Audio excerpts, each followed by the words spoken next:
What's going on, people? It's your boy Curbs back again with another trade breakdown. And as you can see, it's like a copy and paste. Every time I post a trade breakdown, it looks the same thing every single day or every time I usually trade. But let's get right into it.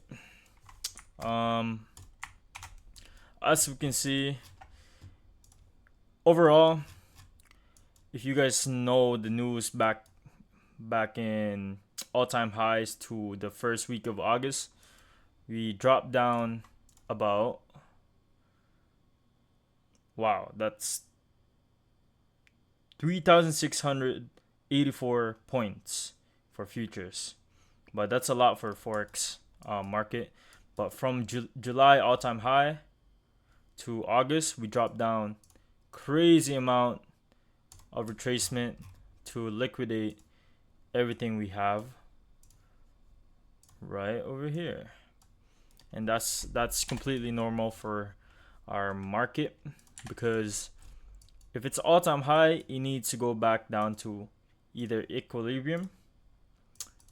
You need to go back down equilibrium and to the discount and really liquidate all those money for us to move back to the upside. And as we can see, that's what we've been trading for the past week, for the past 2 weeks. And that's our fundamental side, well, technical side, because we can see the big retracement, and now we're moving back up and liquidate everything over here in this area. And that's why that's really my bias upon looking at these type of weeks of, after retracement, we're going for a continuation to the upside. And that's why I've been looking for longs all along these past few weeks.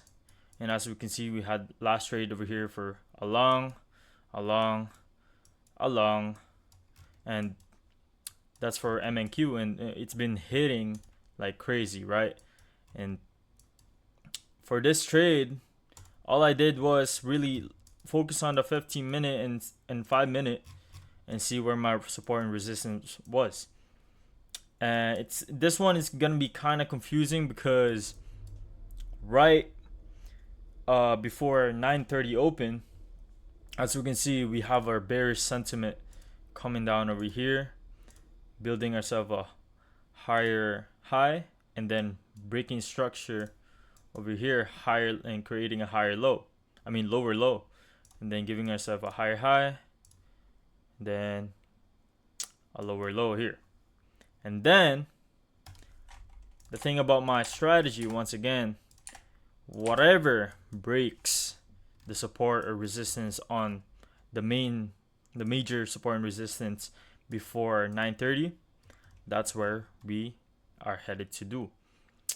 That's where we're headed to go, and just for a scalp, and that's why we focus on scalping, because we try to target and we try to capture the small movement of the markets. And that's what we did over here, and we got this support over here that's been broken and giving us a break of structure over here, right? Giving us a break of structure over here. But the thing about me, I don't try to marry my bias, and this break of structure is pretty much a support, because we got our points right here, pivot points, and points right here where it consolidates, giving us a confluence. And once it breaks, it gives us a good break, we can then target to the upside upon all this liquidity right here or even here. And that's what I was looking for. As easy as that, is once it breaks supports and resistance and giving myself a little bit more confluence and reasoning for me to trade to the upside. That was enough for me to take a longs. Plus 9:30 time volume is giving us a pretty good volume to the upside. That's why I took an initial trade and on this 9:30 candle, in the 15-minute candle. This on the 15-minute candle, this is how I traded. Put my stops right below the candle's 50% body, or just below 50%. And initially, once it breaks, boom, targeted that. Target these highs right here. Put my stop loss right here, and buy side liquidity right here on the body, right there. Boom. Initially hitting a 1 to 2 R, or 1 to 2.2 to be exact, giving us about $400 or $500, I would say. As we can see over here in our Apex account. Where is it? We guys have a $480 dollars, or 473.80 total P&L. Taking one oh, this is YM. I think this is YM. But oh yeah, this is for YM. I took 2 trades today. So I took this trade right here. It was a quick dump. Where was it? Oh, this one. Can't even see it. It was just this. Initially, the same break over here. Right there. But focusing on MNQ, we actually targeted to the highs and giving us 1,000. Let's see. Pretty sure it's 1,300 for one of our funded accounts. Let me check, guys. Wait up.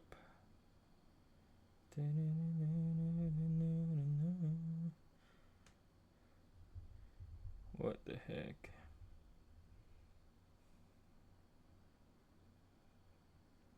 That's crazy. Wait a minute.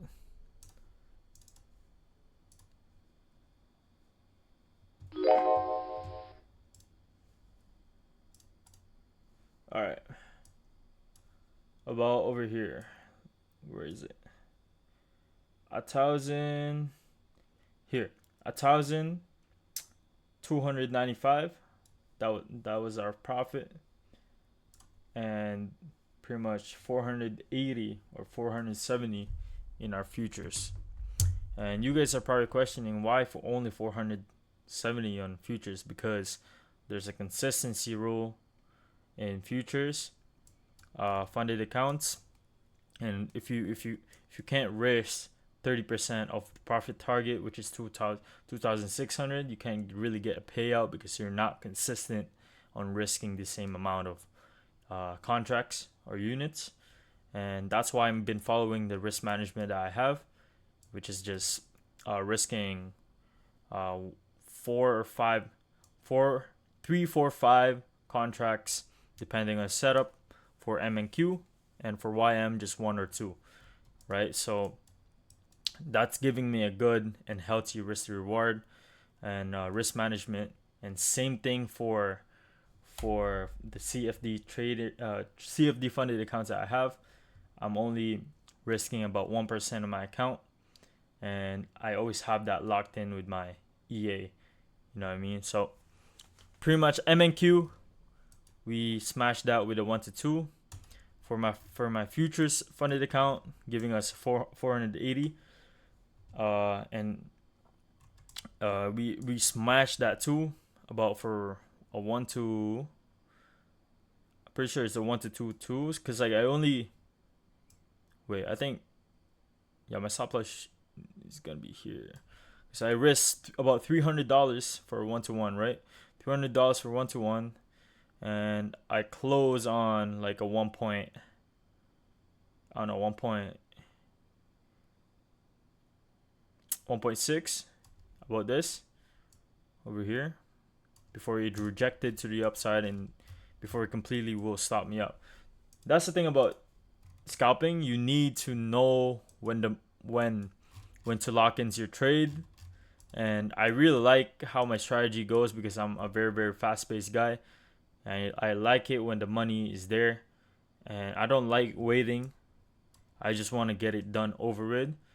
And that's what trading is realizing who you are as a person, realizing who you are in the trading space, in the markets, and completely applying your personality towards the market and building your own system, and really modifying and evaluating and then improving your system um, upon your personality and how you understand the markets, right?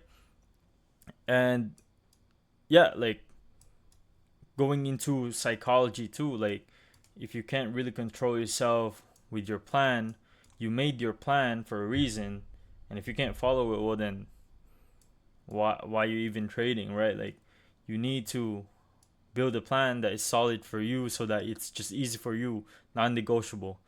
And it's like going to the gym, right? Like you just have to repeat the same things over and over. Well then, well, you can in gym you can really diversify what sets and what reps you want, but it's the same thing. It's the same concept in trading. Is if you want to kind of, if you're just gonna have to be disciplined and do the same thing over and over and over again. That's the concept of a consistent profitable trader. And that's the same thing in the gym. If you can consistently go to the gym and do the same reps, the same kind of form, and really locking in into every rep and focusing on the process, obviously you'll get big in the gym, right? And yeah, the more you focus on those processes and building good habits, as shout out to Justin Werlin, I really like how he put the psychology concept all together for young traders, or young traders to understand psychology. That's what it is. It's focus on the process. If you can build satisfaction on the process rather than the money is gonna come in. Whereas if you're chasing money to focus on the money, well then the money is gonna run away from you. And that's so true. And I can't address enough that you need to focus on the process, which means I should suggest that if you're really starting out as a trader, I should suggest find a strategy that really works for you. Because if you can't find a strategy that really works, and you test it out for a couple months, you know what I mean, and really if you really gotta ask yourself if you really like the strategy. Because if you don't like the strategy, it's so useless to even stress about psychology, because you're gonna be stressed out a little bit even more. There's no psychology in strategy that you don't have conviction with. You know what I mean? Like you can't go into the market even doubting yourself at the first place. This trading stuff, like it's already like confusing as fuck because you don't know where it's gonna go. So build a strategy that you have conviction and know where it's gonna go. Even just a conviction, just like a thought that it's gonna go here. Having that initial conviction, that's the most important part. Even if you don't know it's gonna work, or if it's gonna go in your way, you still trust that strategy so much, and you build conviction from that, bro. It's deadly when you just apply risk management and psychology, and have a long-term vision rather than with no risk management psychology and just have a shit, and also have a shit strategy. You gotta have a good strategy where it works for you and give you enough gain so that you can be profitable in the long term. You know what I mean? And I'm not gonna lie, bro, like trading is about winning more and losing less. And I lost a couple of times, but I made it all back. You know what I mean? And that's what a profitable trading is can you have a healthy risk management and really be disciplined and locking in every single day and being focused on the process, keeping your strategy intact, making sure that, look, entries on point, exits on point, analysis is on point, and really having the passion to be in the charts and the whole risk management, the whole psychology thing. You have to be passionate on this. You really gotta be locking in, and you really gotta be locking in and doing. When you do this, you gotta do this like full time, like it's your forever thing. You know what I mean? For me, this is my plan A. You know what I mean? Being a barber, it was my plan A before, but everything I do, bro, like I finish it. And this thing is like I'm still, it's like a marathon. I'm still doing this. I feel like I'm gonna do this forever because I'm loving it. I'm loving it. I'm loving the process, and you guys are gonna see how it's gonna go. And as I change up the content, as I mature in the market, as I improve as a trader, as I improve as a content creator, you guys are gonna see everything that I do. And no doubt, I'm just documenting this because it's important for me to see my growth over time, and it's important for it's important for you guys too to see it, because I'm still on a come up. I'm on early stages. I'm only 19, turning 20 next year, and let's see how this is gonna go. And you guys are gonna see it also, and that's why I'm always gonna be consistent and uploading new content this next few weeks. All right, so hope you guys like the analysis and the trade breakdown, and till the next video, peace out.